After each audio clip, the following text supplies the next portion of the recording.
Welcome to the podcast designed to fuel your success in selling technology solutions. I'm your host, Josh Lopresto, SVP of Sales Engineering at Telarus, and this is Next Level Biz Tech.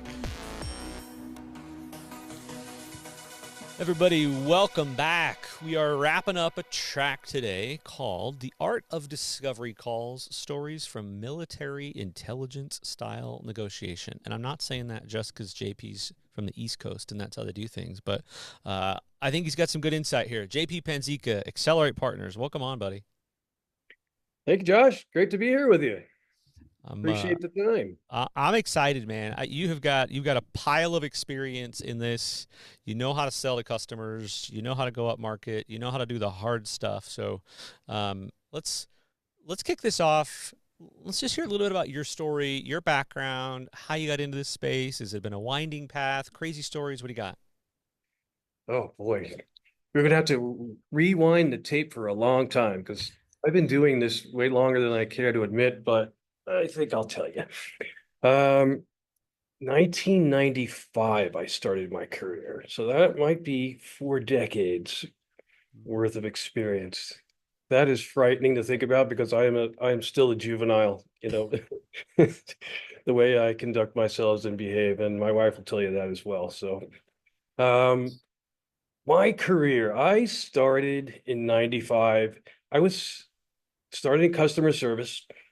Um, didn't have any skills, wasn't an engineer, I wasn't an accountant or finance person. It's just a kid out of college and like, all right, I'm going to conquer the world.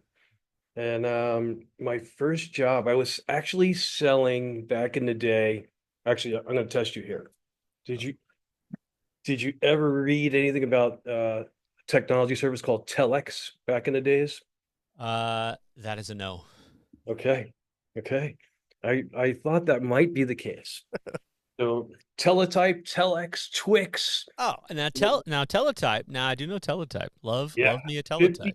50 baud, punch tapes, Wall Street back then, all the confirmations and bank money transfers, everything was sent via telex. And it took forever to get these communications between the companies. One of my accounts also was the United Nations back then. And the UN used to send these massive messages, to countries that, nobody even had heard of. And the UN had put them on the map. So I started there. I was in, um, let's see, I started in customer service. So actually, I got to correct myself. So that was 85 was the customer service day. I'll get to 95 in a second. So that makes the 40 years, the math tied There we together. go. All right. So just testing to make sure you're paying attention. I was told there'd be no math, but go ahead. All right. All right. So essentially working in customer service, dealing with banks, dealing with, customers' issues. And the VP of sales came in and he had this great idea. So, because back then these big telex machines were tied into telephone lines. And they found out is if you could bypass these telex networks and dial directly into the phone line, you can actually not pay the settlement charges between the carriers. It's kind of like long distance, back in the day and local. So they put a program together. They asked someone in customer service if they wanted to make the outbound calls, and they were going to give you $25 per telephone number you got for clients. I raised my hand. I was like, okay, let's go. I'll totally do it. Over the course of several months, I literally got 20, 30, 50, 100 different telephone numbers. And, I made a lot of money. And the VP of sales is like, you are a great salesperson. You have initiative. You're a personable young man. How would you like to go have a career in sales and technology? I'm like, it's like, can I make a lot of money? He's like, yeah. He goes, all right, let's give it a shot. So that was my very first start in 85. And I kind of have never looked back since then. I worked in downtown Manhattan on Wall Street, selling to the banks. I was living in Manhattan, at age 24, this company, the company's not around anymore. It was called GraphNet at the time, but the company had about 100 employees total. And a couple years into my sales job, I became the number one salesperson in the company at age 24. So here we are, late 80s. I'm making six figures in the late 80s. I'm in my my young 20s. I'm like, this is great. It's Oh gonna yeah. last forever. Yes. But it was great. It did last for a few years, and it was absolutely awesome. But obviously, sales is an up and down kind of game. But I love the thrill of being in sales. I loved the ability to meet with clients. I love the ability to like now practice a skill. Like selling is a skill, Yes. and it's something you need to practice. You need to use it on game day, and it needs to become like muscle memory kind of stuff. So, and I love that because I was an athlete a lot during my school years, and still to a degree am as an old man. Like to jump on bikes and go do crazy things. So it was a great kind of identity for me in sales. And literally from there, my career kind of catapulted. I was in telephony for many years, working for MCI. I was in their global accounts group. I managed, big, huge financial contracts for like Merrill Lynch and Reuters back in the day, and a team, and kind of, that was a bigger company experience. And then went into um, the .com era. I was recruited by someone from MCI, and I worked for a company called Internet that was INAP, and now I think it's Horizon IQ, or they again doing sales, just sales, building organizations, uh building out offices, selling internet, advanced internet services. It was the same actually time that Equinix had started. They were the two darling companies back in Right. That's right. in the late 90s that had really taken off. um and what I loved about internet is it was very entrepreneurial. The company, versus being in a big company like MCI. And I made a decision at that point. I'm like, I like to make a difference, for an entrepreneurial company. Is like you learn more, you're challenged more. It's like, you're not put into a process or a workflow. Yeah. And from there, I continued on that path. Um, I finished my corporate career, fast forwarding a bit, and I was my last entrepreneurial role. I was the original chief revenue officer for Thrive. Again, sales focused, very marketing focused, but very entrepreneurial too. It was a very small company back then. It had just taken on private equity money, and again, it was a chance to like sell, but to build. Build organizations, build sales processes, written like sales techniques and sales methodologies. What metrics are important, what products are we selling, the channel. Yeah. So think of Thrive and the channel back in that day. This is 2017 now. We were really one of the first MSPs in the channel back then. Yeah. Channel is selling colo and you know, voice and UCaaS, some private cloud stuff. And I remember we signed agreements with Telarus back then, and a couple of other TSDs, and they had no idea. The partners had no idea what to really do with us, because nobody was talking managed services and IT, and but from our background, because I've always been in the channel selling Yeah. on the supplier side. I knew that it worked for the other technologies, and it was going to be a bit of an evolution, but it was going to be a really fun journey. And if we could be successful, it was going to be monumental. Yeah. So I did that for a bunch of years, and then it got to a point where I wasn't having fun anymore. It's like I needed to go back to my entrepreneurial roots, and Thrive was transacting with one of their PE sponsors at the time. And then I said, this is a young man's game, and I'm not getting any younger. So decided to accelerate, was going to be my full-time focus and journey. And it was awesome. So March of 2020, Great we time to start. great time to start a business, sitting there, we're all trapped in our homes. I've got my mobile phone, I've got this computer, I've got no revenue, I've got no income anymore either, corporate wise. I'm like, all right, let's let's figure this out. And what did I do? I went back to my roots of just selling. Mhm. And I had 30 plus years at the time in different capacities. I knew tons of people. I had always done the right thing. Integrity and transparency are really important to me. So I just started calling people and telling them what I was doing. And, one by one, I started getting opportunities. People because of me, just because of me, are like, you can help me do this and figure this out, and little by little, I landed a couple big deals after about a year. In the beginning, I was, quoting out all the DSL circuits and the internet circuits. I'm like, I'm doing all the work because it's just me. And then we gravitated and started to get to the MSP space and doing some MSP projects, and those are the bigger dollar items. So did that for a bunch of years, and all of a sudden got so busy at Accelerate that I couldn't handle all the work by myself. But I Great couldn't problem to afford have. yeah, I couldn't afford to pay anybody either. We're still small, and I'm still Yeah. making a large corporate salary, Yeah. and I didn't want to stop selling either.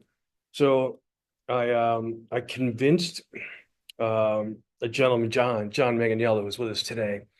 Was like, he was hankering to do something on the entrepreneurial side too. Tired of corporate. He's an MSP guy. He came out of financial services. He worked in banking. He knows hedge funds and private equity. I'm like, I said, here, I will give you these projects. I can't afford to pay you. It's like, but I will give you these projects. And I'm also consulting with these PE firms, and you close these technology projects. You can consult with me here. And I said, I will pay you whatever I could pay you. I'll give you as much as I could give you. Mhm. And, we had a discussion. And this is one of my sayings now that I said it back then, and I say it now to anybody new that comes on board. Matter of fact, I said it today because I was interviewing somebody. It was like back then, it was pretty scary. It's like I had this, major corporate career, and I'm like, now you go back to starting from scratch. It's like I have all this experience, I have all this knowledge, I have the desire. If I can't bet on myself to be successful, why would anybody else want to bet on me? It's like whether it's a job or whether it's, just some contract thing. It's like you have to believe in yourself and you have to be confident that you can succeed if you have the right structure. Yeah. And I believe that in myself. And it wasn't easy. It was a rocky road for the first 2 years, as they always say in the channel, right? It takes 2 years to cross the chasm. Took me those 2 years, and that's the conversation I had with John. It's like, are you willing to bet on yourself? He goes, and his response was, there's nobody better. He goes, I will absolutely bet on myself. I am very confident that I could do. Yeah. So the way he went, understanding the organization, understanding the landscape of the channel, working the projects I gave him. He's here now. We fast forward to current day, 2.5 years later. He is successfully crossed the chasm, and the checks are now coming in I just from. love it. I love it. I love the story. I'm going to come back to a couple things from that story here in a second. Sure. Before I do, I guess part of that, a lot of lessons learned, right? A lot of self discovery, a lot of mentors, a lot of maybe good decisions, maybe some not so good decisions that you learned from. Look, think of all that. What Yep. is one of your favorite lessons learned? Either one that you learned on your own or mentor. So one of the biggest lessons for me, so I'm big on mentoring, by the way. I have several mentors in my life. I've been actually the VP of sales from when I was in customer service 40 years ago, still a mentor to me. I still talk to him all the time. Um, but one of the biggest things I had to learn is about patience, patience and maturity. You know, just growing up in New York and being, you know, in the Northeast and being in business, you have to be aggressive. Sometimes you have to be ruthless. And lots of times you lack patience. Patience in people, whether it's coworkers, patience in opportunities, being able to be patient. And when you step back and take a deep breath and be patient, you're able to then to use reflection. Why is the situation this way? What are the possibilities that are going on? And just to do some critical thinking around those that is able to then hopefully give you perspective on a situation, give you perspective on a person, right? And early on, I was not success very early in my career, and I'm like invincible, and I'm like, let's just go, and Mm-hmm. I didn't have to be patient. And now, as my older self today, that's probably one of my strongest assets is patience, understanding, using empathy, appreciation for where people have come and where they have gone. Everybody has a story, whether they're telling it to you or not. And every opportunity has, dynamics that don't meet the eye. And you really need to step back and be patient with those situations and try and understand them. Awesome.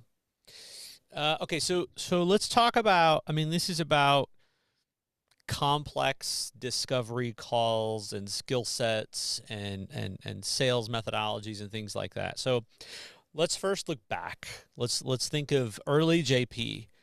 What was an early discovery call like with JP? What worked? What didn't work? And then we'll move. We'll fast forward. So early discovery calls for me, and I was always taught this because we grew up with sales methodologies back in my 20s. I used to listen to Tom Hopkins and Zig Ziglar and all those sales methodologies back in the day. And so I became a student of sales skills. I still am actually. I love sales skills, sales technique. And early on, I was very much a pragmatic person when it came to sales skills. And it was very rigid, especially when you're young and you don't have the experience with them. You know, if he says this, then you say that, and Yeah. this is how you overcome the objection. Yeah.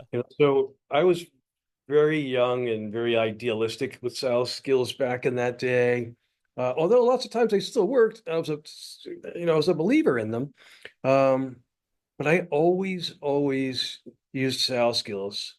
And and one of the biggest sales skills that I was not very good at early on was listening. Listening or using active listening. Yeah. When you actually when somebody says something and you actually repeat it back to them with some perspective, right? So lots of times if you're not listening, you're not going to make the sale. So that early on, those were my kind of couple of snags and weaknesses. Um, the other big thing I would say, and this is common across all sales, and not just myself and my experience. And by the way, I made this faux pas last week. I'm telling you that all these great things. You always have to ask questions. You always got to like, you think of a client, think of yourself sitting here. It's like, what do salespeople try and do? They're pitching like crazy. They're always talking. They're like trying to drag the customer into their world. Yeah. This is great. We're great. This is why we do this, why we do that. Where the opposite should be true 100% of the time. And this is part of listening is you should, as a salesperson, should step into the client's world. It's like, let's talk about business. Let me understand your business. Let me understand your challenges. Ask questions in the beginning to understand, the dynamics of what they're going through. Because that perspective, 9 times out of 10, is going to help you tell your story better or give you the ability to create rapport and value for yourself with that particular Is client. is is the universal golden skill that we don't talk about enough then? Is it empathy? Yeah, Is that just universally translated in any different recipe that you want? Just apply the crap out of it? Is that an unkept absolutely. secret? Absolutely. It's using empathy. It's absolutely using empathy. Another big thing, you won't see this in the sales books. I've written about it a bunch of times, but I'm a big believer in karma in the universe. So everything happens for a reason. And if you go into a situation, and empathy is part of that too, in a lot of cases, right? Understanding, integrity, doing the right thing by whether it's the client, whether it's, your coworker or your dog or your wife, right? That will come back and manifest itself to you, 1,000 ways that, will impact you. And I have always operated that way as well. It's like, the universe has got your back. And, you try and give more than you get, and you try and, invest in people. You try and teach people. I'm a big mentor now to a lot of younger folks as well. And, there's just a lot of things you could do around that in sales and sales calls where, and we do that at Accelerate. Integrity and reputation are the two biggest, most important things for us, because you can't let that get tarnished. And when you sit in front of a client and you want to use, karma in the universe, and like you could actually break, you know, have a conversation that may not benefit your company, but it's the right thing to do, Yeah, and it doing it takes what is important. it? It's it takes a lifetime to build a brand, 5 minutes to ruin it. I mean, I'm with you on that whole universe thing. It's funny how this all works, cosmically, karmically, whatever the case is. I think if you set out to help other people. I mean, look, I know we got targets, everybody's got comp plans, we got all of those things. Like those are what have to get done so that people make the payments they need to make, and we have the roofs that we have. But if you seek to help other people as your kind of fundamental empathetic skill set, I'm with you. It will always come back to you. That will show me a place that screws you. It doesn't. It doesn't, and it never will, because the world will just be a better place in some varying capacity. Absolutely. Absolutely 100% agree with you. Big believer. Uh, let's okay. So that's early JP. So you've now kind of grown this business. You ran successfully the MSP at Thrive.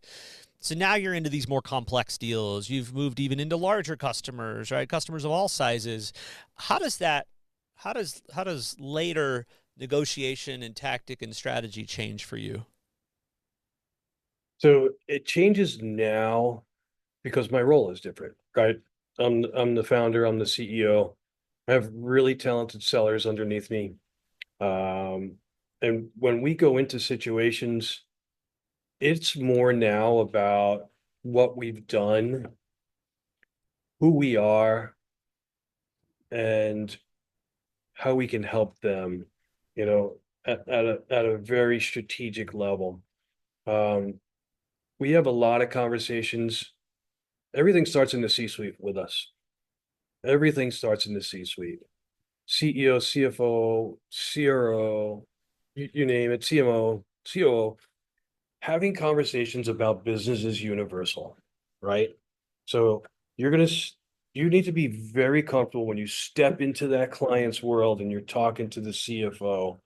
It's like, what do your investments look like for this year and the growth of the business? How are you protecting your business this year? It's like, are you going after any new segments, verticals? What's your hiring strategy for the year? Business is universal. All companies have the same kinds of conversations that way. And they have to grow their business. Do they use technology to grow your business, or are you using human capital? Or are you using both? How are you using technology? Right? How do you acquire customers? How do you train your sales force? What are the technology tools that they use? Is technology a growth enabler for you there? Um, how do you protect your brand and your assets? What's your insurance look like? What things you do there? So having those kinds of conversations um, will ultimately boil down to technology at some point. So be very, very comfortable, which I am, and my team is talking to the C-level about business. Don't go in there and want to talk about AI because it's hot. It's like, let's talk about, you know, what their projects are for the year. Because you know what? AI is probably on that roadmap somewhere, right? How are they going to grow revenue? Can they use AI to grow revenue?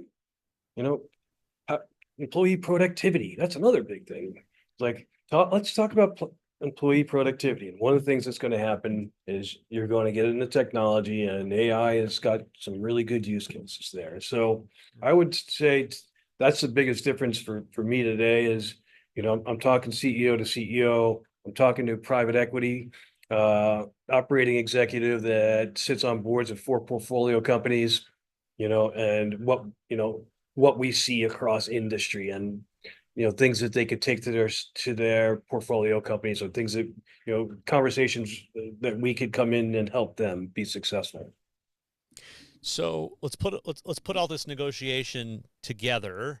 I think you laid some great foundations, some fundamentals. Walk us through a really hard negotiation, a win, how that culminated all, and kind of what led to that. What's an example here? All right. I have one sale that sticks out in my mind when you just said that. I was calling on a hedge fund that has about 20 billion of assets under management. And I called on them from 3 different companies over a period of time, the CTO, and started in the data center space back in the day, because the trading aspects of it. Yeah. Didn't do any business with them. Went to an MSP after, spent 3 years trying to unpack what he was doing there and understanding what their risks and liabilities were, what their strengths were as far as technology, and went through several proposals, even got awarded and got shot down, at the executive level because they didn't want to make any change because they got acquired. Ah, They got acquired. I'm like, so I won the deal, and then they got oh, acquired. The deal got squashed. So then I go to Accelerate. This is about relationships, right? yeah. I'm having valuable discussions with the C-level guy, taking you back to the point earlier. He knows I know what I'm doing and I can help him. So, he picks up and takes my calls. So now I'm at Accelerate, and he's one of the earlier ones. I'm telling him, what I'm doing and the goodwill. So we go through an entire year's worth of process with him, replacing his MSP, MSSP. 400 users globally in Asia, Europe, North America. I'm bringing in different MSPs left and right, not using any names. And then the new parent company, the bottom wants to get involved, kind of derails and takes the thing sideways for a few more months. They want to bring it all in-house. They have their own team. Literally, I'm on year 3 of this cell inside of Accelerate, with 5 years behind us. So we're at 8 years now. This is playing the long game. Yeah. So talk about patience, right? Yeah. Yeah. Hey, the patience plays. Yes. So finally, finally, they make a selection with the MSP. They're going through contract negotiations. I'm trying to help this guy figure out the budgets and I'm from the MSP space, so I know what the margins look like. I know where they're making money. I know where they're not making money. I'm trying to counsel this guy. He finally gets to a point, they're like, this is the best that we could do budget wise. We're going over what we're paying now. You, Mr. MSP, have to figure that out. Months of that. Finally, they sign the contract. As soon as he signs the contract, you're supposed to feel like really joyous, right? 8 years. I mean, this is 200,000 a month in new MRR. Like we're going places with this one. Oh yeah. I'm like, this is great. You want to go celebrate? He calls me the next day. It was JP. He goes, I just quit. I'm like, what? Kidding me? The next day. Literally the next day. He goes, I got recruited by this other hedge fund that's twice the size. It's like, I don't know what's going to happen with this acquisition, that, the new parent company. I've been doing this for a while. I'm really sorry. I was like, okay. I was like, but you signed a contract. He's like, yeah, they're going to have to figure out how to honor that. He goes, they did sign the contract. So he leaves. By the way, I talked to him last week, this guy, at his new company. And so he leaves, and a consultant steps in, and the MSP, it's like, we got a contract. It takes them another year and a half to get through the process of how they're going to do the migration with this guy leaving. So now we're 9.5 years in. So I think I just got my first commission check maybe a month or two ago on this sale. Yay! Holy cow. Oh, it's great. It's a great story. I mean, we do see stuff like this a lot, though. This has been really cool to see how the channel has grown. To your point, the staying, if we follow these things, we've got patience, do the right thing by the customer, try to figure out if there's a way that we can help them when they throw things at us, whether we know we can do them or not. Nobody throws us the easy things; they throw us the hard things, and then inevitably you help that customer at customer A, and they end up either staying forever and you keep selling them more, or they go to another place and you sell to customer B also. But Yeah, if you don't follow all those basics and you don't help, and you're not helping with these negotiations, and you're not grinding it down and doing all these things, then we're just another person in the equation. But you're not, clearly, to be exactly. engaged in this count, trying to close this thing. That's the longest sales cycle I've ever heard in my life. But I love it. There's a happy story there. It There proves that is. all these things work. Timing's weird, man. Timing just, you can see what the books tell you to see how long a deal in XYZ product should take, but then life happens, and reality and just business and industry and all these things happen. So there's How do you no forecast that in your pipeline, by the way? Q4 of what year? Doesn't matter. I just said Q4. That's all you need It's to like, I know. believe it's going to close. Yeah. I feel good about it. I feel good about it. Yeah. No, I love I love that. Very funny. Um, let's move to, I think you've given a lot of this, but from an advice perspective for other partners, what we hear about folks listening to the podcast is, hey, I started out in CX and I want to move into security, or I started out in cloud and I want to move into advanced networking, or whatever, right? Pick a poison there. So for the partners kind of listening to your story, the other advisors, and they want to expand, right? They want to hone in these negotiation skills and expand. What's your advice for them to identify these ops and really position themselves the most effective way possible? So good question. You know, it, just rewinding for 1 second, I'll answer that question directly. But I'm amazed and impressed by the caliber of the TA firm that are in the channel. There are some really, can I can I say badass on this? Will that work? Hold on. Yeah, he can't. Yeah, no, they said it's fine. Yeah, All right, good. no, I it just makes wanted sense. to check. All right, we can do this. There's You can some go there. There are some bad dudes in this channel and gals. I love it. So, I mean, there are some literally really talented people, big firms too. I mean, with loads of talented people, Yeah. and they're gravitating up the value chain and the technology stack and selling all kinds of solutions. It's really impressive where we are now. It's like, it motivates the heck out of me. I was having a conversation with a Telarus person the other day, and we're talking about such and such a firm, and he's telling me that he has 50 employees now. I'm like, wow. It's like I wonder what this guy's revenue is. It's like, Josh, I have 5 employees. Okay, so I'm hiring three, so I'll have eight. I Yeah. don't have 50 employees, and so I look at that and it just motivates the heck out of me. So how do I learn from that team Yeah. grow my company like that. So that's really, really the state of the channel from that perspective. Yeah. So if I look at myself and like I want to grow my business into other areas. We're good in cyber, we're good in MSP, we're good in AI now, good in cloud, but we're uncomfortable in CX. We're uncomfortable in TEMS, you know, other solutions, mobility. You know, it's okay to be uncomfortable, right? And there's two tracks that you could go. You can either partner TA to TA, which is a new thing in the channel now too.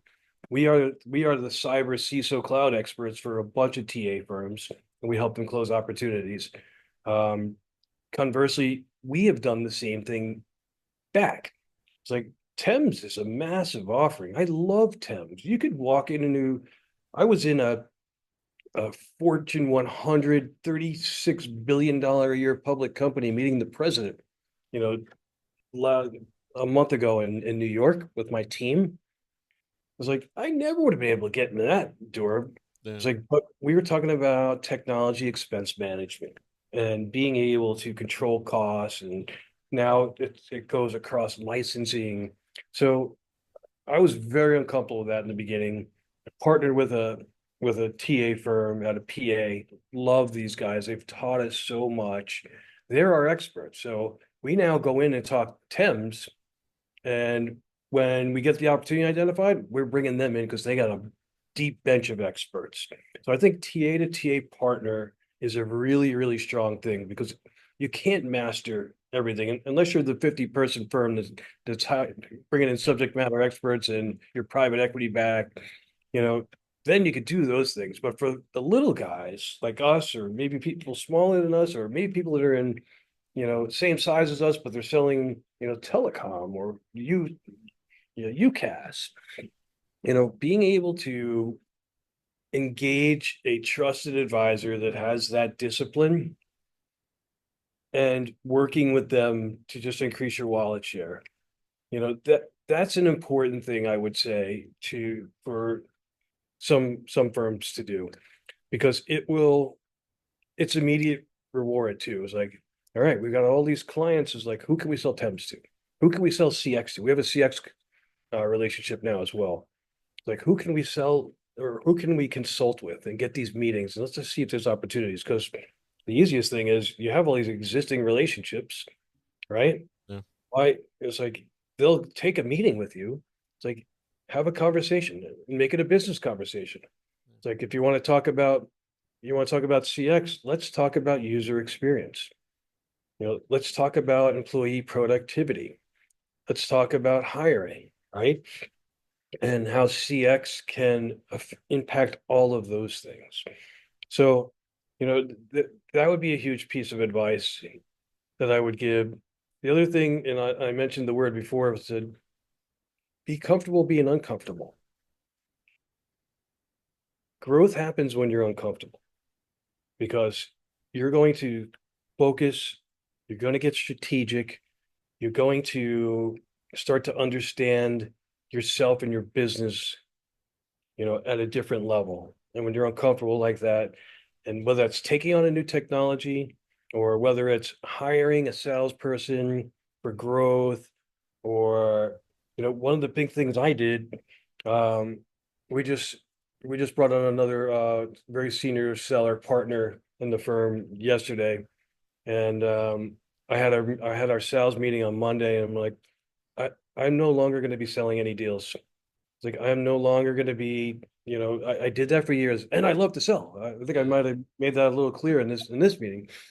But I'm like, you know what? I I've been working, in the business for the last 5 years. Now it's time for me to work on the business and get into the strategic initiatives. I'm sitting there. We just invested in a new commissioning system, a new CRM system. We have a sales enablement program. We just got into revenue operations, understanding trends. We built an AI engine into SharePoint with Copilot. So we're doing all these things now that, you know, they're not selling. And, some of them make me uncomfortable. Some of them, I'm quite comfortable with. But the evolution of the business is important to acknowledge and to do that. So that was a tangent, but I don't No, know if that. it's a good call out. It's perspective at all the different things that you go through as a business owner. So I'd love the call outs. All right, so we think of, I guess let's go final thoughts. We think about this industry has showed us a lot of changes. AI is our next change. Who knows what the next thing is? So you think about changes and the future. How do you want people to think about this when this next great thing comes out or this next great thing comes out?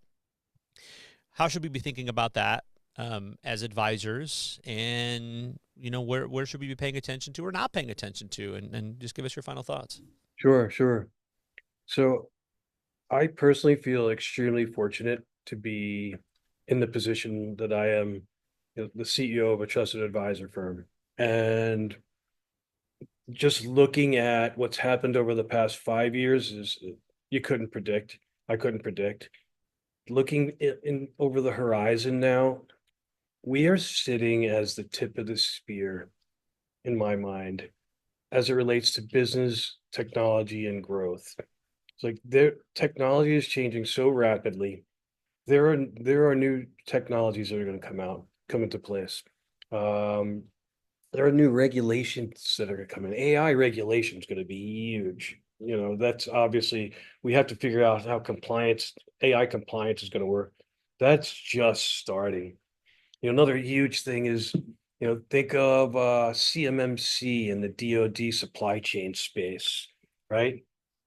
It's like now all of a sudden, it's like manufacturing is a regulated industry and it has to comply with standards. And there's two more levels of CMMC compliance that are going to come up this year. So those are two examples that being a trusted advisor, those are opportunities for us. And there are many more on the horizon. There are many more across healthcare, across legal. I just see the evolution continuing. And for us as advisors to have the relationships with our clients, to add value in those conversations, to stay relevant on technologies, uh, get uncomfortable and make yourself learn things. I learned AI this year. I obviously knew what it was, but I told you I spoke in Vegas on an AI breakout session. I was like, I crammed I used AI to learn AI. That was It's a great. beautiful thing. And all kidding though, we put together all these great use cases that I was interviewing suppliers on best use cases, took our own use cases and put this great deck together. I learned so much about where AI could be used. So just to be able to have that ability as things change, as business changes, as technology changes, as the world changes, to sit there as the advisor, it's a privilege to be here. I love it. And that, my friend, is where we wrap it. JP, uh, man, a lot of good compressed knowledge in there. We probably could have gone on for a lot more, but there's a lot of good nuggets in there. I really appreciate you coming on and sharing it all with everybody, man. It is absolutely my pleasure. I love to talk about this stuff and let me know what I can do to help, Josh. Anytime. Love it. I love it. Well, everybody, that wraps us up for today. JP Panzica, Accelerate Partners. I'm your host, Josh Lopresto, SVP of Sales Engineering at Telarus. As always, wherever you're coming to us from, Apple, Spotify, get these drops every Wednesday. Until next time, Art of Discovery calls. Next Level BizTech has been a production of Telarus Studio 19. Please visit Telarus.com for more information.